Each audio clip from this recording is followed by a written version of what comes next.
Want to make a podcast? Spotify's got a platform that lets you make one super easily and then distribute it everywhere and even earn money, all in one place for free. It's called Spotify for Podcasters. Here's how it works. Spotify for Podcasters lets you record and edit podcasts right away from your phone or computer, so no matter what your setup is like, you can start creating today. Then you can distribute your podcast to Spotify, but also everywhere else podcasts are heard. Video podcasts are also available, and you can earn money in a variety of ways, including ads and podcast subscriptions. Did I mention it is totally free, no catch? I've been using Spotify for Podcasters since the very beginning of my show, and now we're nearing our 200th episode. So I can definitely say it's an easy platform, and I've really loved using it. So be sure to download the Spotify for Podcasters app or go to www.spotify.com/podcasters to get started. The Dental Download Podcast is your source for insight into dental school, conversations with dentists, specialists, and leaders in the industry.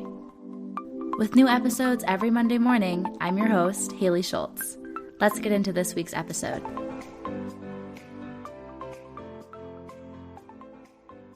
Hello, everyone. Welcome back to another episode of the Dental Download Podcast.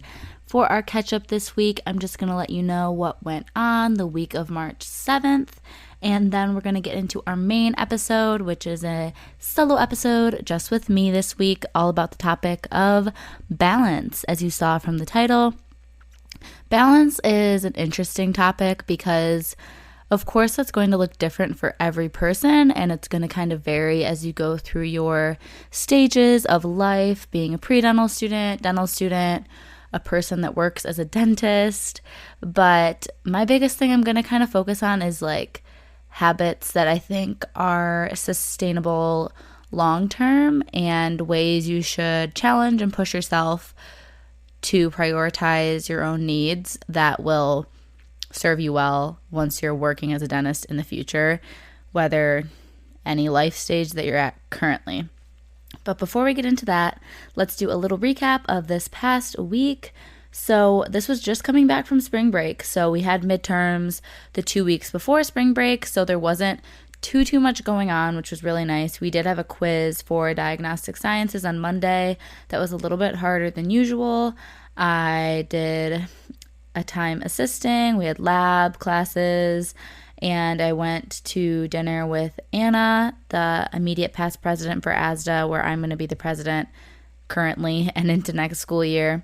So we just kind of transitioned roles this month. So I met her for dinner, and we talked a little bit more about everything I need to know for the role. Tuesday was a quiz for periotherapy, and then we had a Zoom class, and I assisted again, and then I was leading our CDA Bible study, and in the evening, I had a very big, long executive board meeting for the new ASDA Executive Council. On Wednesday, it was a little bit more chill of a day, I would say. I had SimLab every Wednesday at Michigan. The Alumni Association makes it free Bagel Wednesdays, so there's free bagels and coffee that you can go pick up, and it happens to be right across the street from the dental school, so all of us love to go over there on Wednesdays.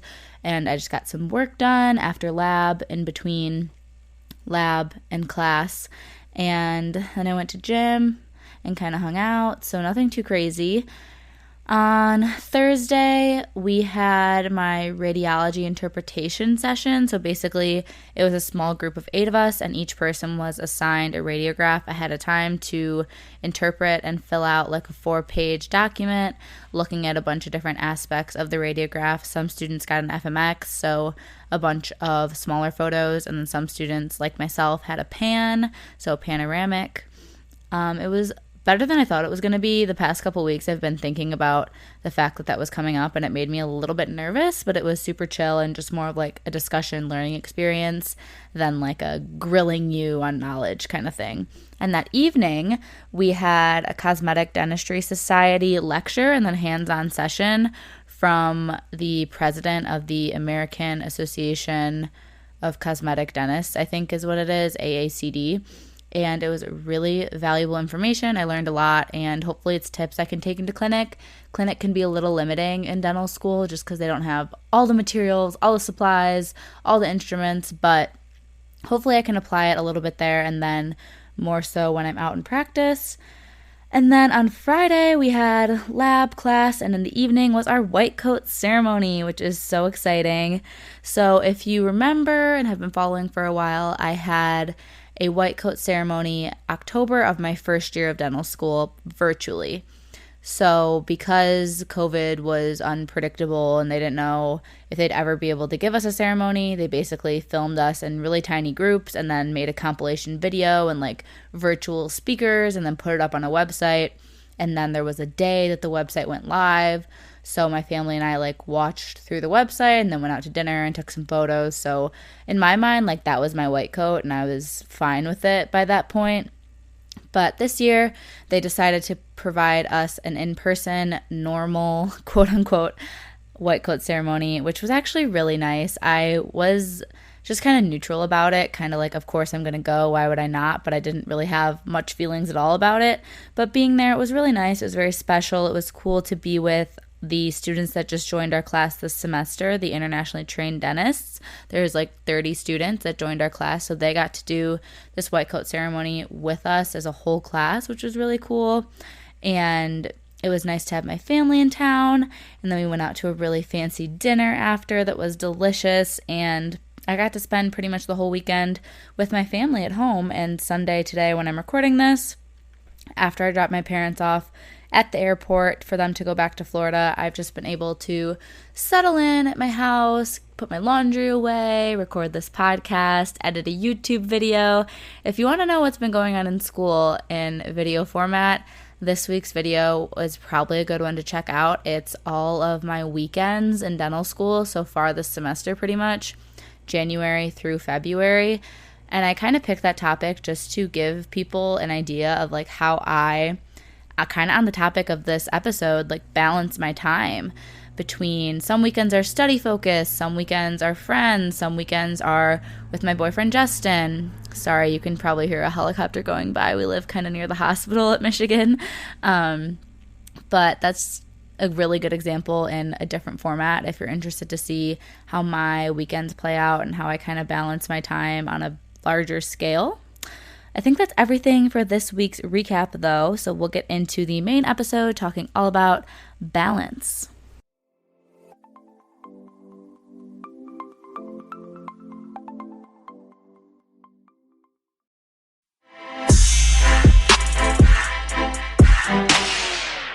Alrighty, friends, let's have a nice chat all about balance. I hope that this episode gives you the refreshed feeling to just kind of hit a reset button if you've been in a slump, or gives you a little bit extra motivation to get through a challenging time that you might be going through in your semester or your personal life, whatever it may be. I don't know particularly how concrete examples are going to be. It's going to be more general reminders, but hopefully it's something that you needed to hear, and this episode comes in good timing in your life. So first thing, and really only thing super niche to dental school that we're going to talk about, is time management tips, because you really can't find balance in your life if you aren't using your time wisely, because things are going to get backed up, piled up, you're going to get more stressed and overwhelmed. But if you go into a semester, into a week, whatever it may be, with good plans and scheduling, you should be able to make time for yourself. So I would say the biggest struggle of time management when it comes to the first 2 years of dental school is figuring out how to balance the academic rigor, the lectures, the exams, the quizzes, the assignments with SimLab and building your clinical skills. For me, I'm just going to share my own experiences, and maybe that will help you in some way.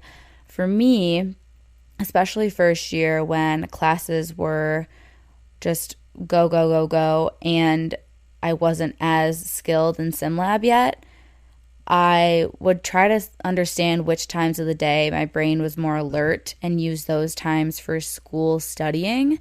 So for me, that's like right in the morning, and then I'm like more distracted, I would say, and kind of need extra stimulation to be focused in the evenings. So that time made sense for me to go practice in the sim lab when there was openings in the clinic schedule so that I could like be there and practicing as much as I wanted. I always used the open time in the evenings rather than like the afternoons or in between classes that it might have been available. So that is one thing, like knowing yourself is going to be a topic you're going to hear a lot in this episode. And I can only really speak to my own experiences, but hopefully it will give you some insight to maybe self-reflect and figure out what would work for you. But that's like the biggest tip for balancing and feeling less overwhelmed when it comes to having all these classes and also needing to work on your hand skills, is at least knowing like what times of day you're most productive, or maybe on the weekends you don't study but you go and practice in sim lab like every Sunday morning or something. Like I have some classmates in my bench row that every Sunday morning they go practice, and that's part of the routine, and they like to do that, and it gets them ahead for the week or gets them feeling more confident for upcoming practicals. So you really just got to figure out what works for you when it comes to that. And as for time management with academics in general, my biggest tip to D1s is always plan ahead and know what's coming. So I would try to at least be aware 2 weeks out of the week you're currently in what's going to be happening. So let's say it's the first week of January, you're back from winter break, midterms are maybe in 3 or 4 weeks. But 2 weeks from now, you might need to make sure that you're starting to prepare your study schedule, because then the exams are 3 or 4 weeks away. So you just got to kind of always be looking ahead. And when you're making your to-do list for the week, look and see what classes you have, what assignments are due, great. But then just like look at the upcoming schedule for the next couple weeks and see if you need to start breaking down a big assignment or a big exam into smaller chunks so that you're more prepared. And when it comes to studying, as everyone's going to tell you, like every class is different, you have to learn how you like to study. As cliche and annoying as that sounds, it's definitely true. My study tactic that I realized kind of as I went through first year and now definitely as a second year student, a lot of classes I kind of let fall to the back burner until closer to the midterm. So like I said, let's say there's 4 weeks and then the next week is midterms. I probably won't watch lectures for a couple of the classes until like a week and a half before the midterm. And that gives me the first like 3 weeks to spend more time on a few of the other classes that may be more interesting to me or more clinically applicable, or we might have more assignments in them. They might be harder. It basically frees up time in my schedule. But I know that I'm going to have to make up that time later. But for me, it allows me to focus more on the like really important, if you will, or really hard classes a good amount every single week. And those might be classes that you can't really cram for because you have to really understand concepts or something. So I study that like all throughout every single week up till the midterm, following along as lectures are posted, quizzes are posted, study content. But other classes, I recognize that I can learn that in like a week or a week and a half. So I kind of wait to do that. So that's something to test out. I don't want to encourage you to not watch your lectures or something, but something to consider that like you simply don't have enough time to give every single class the same amount of time and effort, which is unfortunate because sometimes some of the most clinically relevant classes, like periodontics, I always mention that one when I'm talking to other dental students. They all feel the same way. Like that class gets pushed to the side so often, and it's so unfortunate because it's like the foundation for our treatment of our patients. And I think it is because it's sometimes more simple material to understand, but it's so foundational. And it's unfortunate that we get caught up studying neuroscience instead of something that we're going to be dealing with every single day for our patients. But That's unfortunately just how dental school works sometimes. So you've got to be aware of that and making sure that you're using your time in the way that makes the most sense for you to be on top of each class as necessary. So I have a few more topics I want to talk about, and this is a favorite of mine, and that is just remembering that you are a whole person. You're not just a dental student. That's not your big identifier. That's not all that you are. That's not what should be consuming 24/7 of your life. Because before you started dental school, you were you. Once you graduate dental school, you're still going to be you. Being a dentist definitely is more than just a job. It's a profession. I understand that. And there's a lot of continuing education and business management, people management, the clinical skills that go into being a dentist. It's more than just your average job. But at the end of the day, it is still your livelihood. And there should be other aspects to your life that bring you joy, that you spend time on. And I say no time like the present to figure that out. No time like now in dental school to learn what you love, learn what you like to do, and work on prioritizing yourself. Because if you develop poor habits of how you spread out your time, it's going to be even harder to adjust to real life work as a dentist one day. So my big thing would be to find hobbies, passions, friends outside of dental school. So for me, I have like YouTube and podcasts that are fairly dental focused, but they're not always about dental school. And then totally aside from all that, I really love going to the gym. And then when we get nicer weather in Michigan, I love going for walks or going for drives, trying like new dessert places. I love to check out like local coffee shops. So just like anything to kind of disconnect from the craziness that school can bring or that talking to nervous classmates can bring. It's really good to have an outlet. And I think the people in your life can be a really great outlet if you keep up relationships that you had before dental school or form new ones with people in like the community that your school is in or something through different, like I said, activities. Like if you join a workout studio or a book club, or like you do cooking classes on the weekends or something, or you go to farmers markets and like talk to people that are always there every week, or your church group, like whatever it may be. Making friends outside of dental school really helps create that balance because your whole life isn't talking about crown preps and what'd you get on that test question and isn't this professor crazy? Like the more time you spend stressing and being around people that are talking negatively, it's going to make your life worse. So trying to find separation there is really important. And I feel like me keeping up relationships with my college friends, my boyfriend that's not related to dentistry at all, and my family are so crucial for me staying grounded and feeling like I have some sense of balance in life.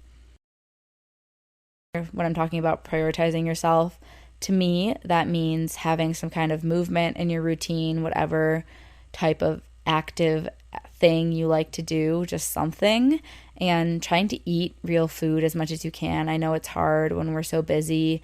Meal prepping really does help with that. I know that makes some people cringe because they just think it's bland. They think it's annoying to chop up all the food, whatever it may be, but it does really help. For me, my basis of meal prep is often HelloFresh. I don't get it every week, but I get it most weeks this semester, I would say, and sometimes I'll cook 2 or 3 of the meals that come that week all at once, and then I at least have them like ready and I can bring them to lunch or I can heat them up.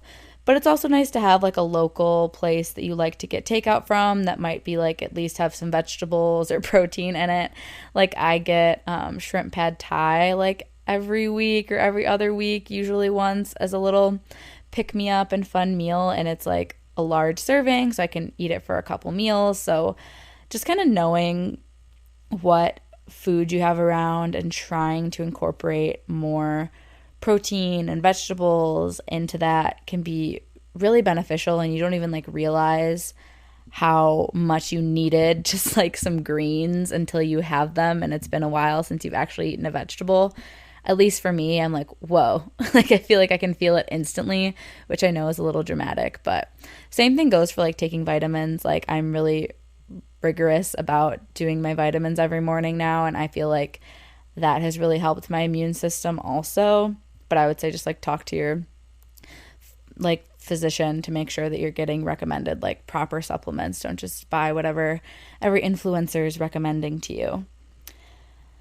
Also on the topic of food, I don't want to stay in that for too long, but I mean, we spend usually 3 meals a day or snacks and whatnot with food, so it's a big part of our lives. And for me, cooking is a great stress relief, so that does tie into this topic of balance. And it also helps me feel less overwhelmed and helps me spend more time on the task at hand when I pack my lunches for school ahead of time, actually.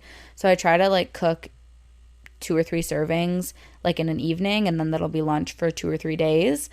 And that allows me to spend more time at school when I'm actually at school and be more present, get more done. Then when I come home, I don't have as much work to do because I was able to get everything done at school rather than trying to walk across the street and wait in line for food, spending money, maybe not making the healthiest choices all the time. So that's something that's also really helpful for me. And also when you're at school, I would say I really like to try to take a break even when I'm at school. It's great if you have like 3 hours between classes throughout the day to get a lot of work done, but spend 30 minutes of that just kind of de-stressing. So whether you want to go sit in like a communal area and chat with your classmates, chat with some other people that you maybe haven't met before, like upperclassmen, or if you just want to like sit alone and like watch a video or something, just some way to de-stress during the day, I think is important because you're going to be extra burnt out like going into your next class. If you've just been grinding schoolwork for 2 hours before then, it might be hard to focus. So make sure you're giving yourself little breaks even when you're in between classes. This is something I've told in many podcasts. I've told it as prenatal advice all the time. I've told it when I'm a guest on podcasts, and that is, I think it is very feasible, and I personally recommend to take at least one day off per week. Off as in off of schoolwork. Off as in I will not think about dental school today. Sometimes I know that's hard, like if it's midterms week or whatever, but even then, like still try for the day or a half day or something. For me, I can pretty much take a weekend off every week and it's okay. It's usually more so like Friday afternoon to Sunday afternoon, and then like Sunday night or Sunday morning or something I'll do some schoolwork, but usually like Friday afternoon, evening, all day Saturday, and some of Sunday I don't do any school, and that's so important to me.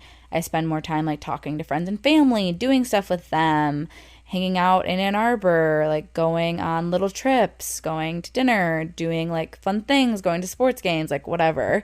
But just anything to not be thinking about school. And for me, that makes me go into the next week way more refreshed, ready to like do work. And I love like being organized. I do like studying. I like learning. I like challenging myself. But if you do it 24/7, then you never want to do it. But if you take a little bit off, you're kind of like, oh, okay, like I'm ready to like jump into this Quizlet deck. Like, let's see how much I can learn. At least that's how I am if I give myself time off. So something to consider and something to try to implement in some scale, whatever would work for you. On the same topic, I think it's important to have realistic expectations of your time, your friendships, and your grades. Very broad topics there, covering a lot of things, but you obviously could study constantly, never take any time off, but you have to kind of make a decision with yourself. Is it worth it? Like, how much is 2 test questions worth to you? Like, if you're going to get a similar score by taking Saturday off, and then if you study all day Saturday, you might get 1 or 2 more questions right. Like, was that really worth it? Maybe to you, yes, but to me, no. So I just think it's important to kind of self-reflect and have realistic expectations of how you're going to perform, the sacrifices you might have to make if you're spending more time on one aspect of your life than others, and just kind of have acceptance with that, but also evaluate if it's like sustainable and healthy for you. Another fun thing that I think is crucial for balance and making it through these stressful semesters is try to plan some fun things over your breaks between semesters. So we get a spring break, we get a break between summer semester and fall, we get a break between fall and winter, and then we get a break between winter and summer. So try to plan something fun. And I think it's important not to burn yourself out, though, during the break. So if you get a week off, I wouldn't spend the entire week on this super hustle-bustle vacation, because then you're going to come back to school tired. So maybe plan to come back on a Thursday or a Friday so you have that weekend to chill before you go back to classes.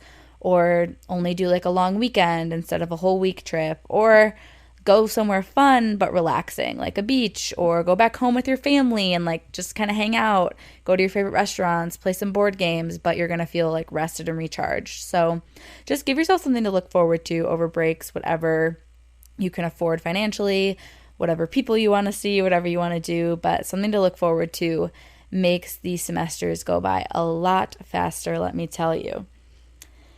And my last thing is not so much a tip or anything, but it's kind of an assessment tool you could use to evaluate how you're spending your time. It's something I learned about back in the winter of my senior year of college, and I kind of thought about it a little bit at that time and haven't thought about it much since then, but I know I've mentioned it on this podcast before in one of the earliest episodes.